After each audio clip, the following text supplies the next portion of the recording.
RUU tentang pendidikan kedokteran tetap dibahas di Komisi 10 DPR RI, namun harus melibatkan Komisi 9 DPR RI.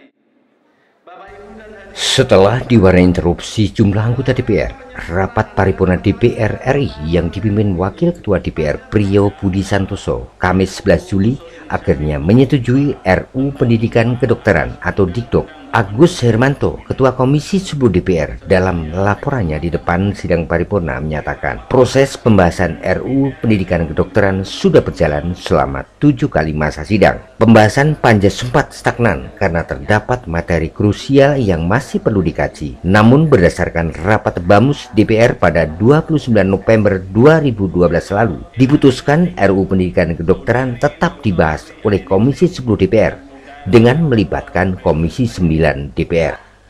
Rapat pengesahan RUU ini berlangsung cukup alot. Sejumlah anggota menyampaikan interupsi terkait beberapa klausul dalam pasal 7 dan pasal 48 ayat 4 huruf B serta pasal 37. Priyo Budi Santoso menawarkan lobby untuk mencari jalan tengah terhadap perbedaan yang muncul. Lobby berlangsung efektif karena seluruh fraksi akhirnya menyatakan persetujuan dengan beberapa catatan dan meminta pemerintah segera menerbitkan peraturan pemerintah. Fraksi PD Perjuangan memberikan catatan antara lain, RUU Pendidikan Kedokteran harus menyelesaikan permasalahan dualisme dosen dari Kementerian Pendidikan dan Kebudayaan dan Kementerian Kesehatan. Selanjutnya, RUU ini dapat memenuhi kebutuhan dokter layanan primer di era jaminan sosial kesehatan nasional melalui penyetaraan pendidikan dokter layanan primer dengan pendidikan dokter spesialis. Fraksi PDI Perjuangan menekankan pemerintah wajib menyediakan sarana prasarana pendidikan kedokteran untuk mewujudkan pendidikan kedokteran yang terjangkau.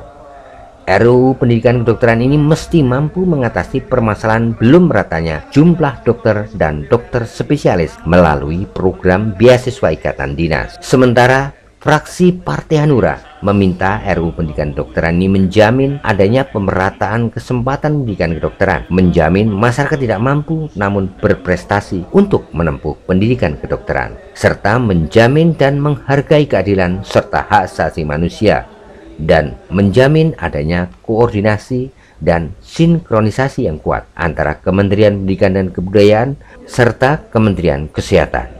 Sedangkan anggota fraksi Partai Demokrat Mahyudin menggarisbawahi pasal 21 ayat 4 yang mengatur mengenai kesetaraan dosen yang diatur dalam peraturan pemerintah.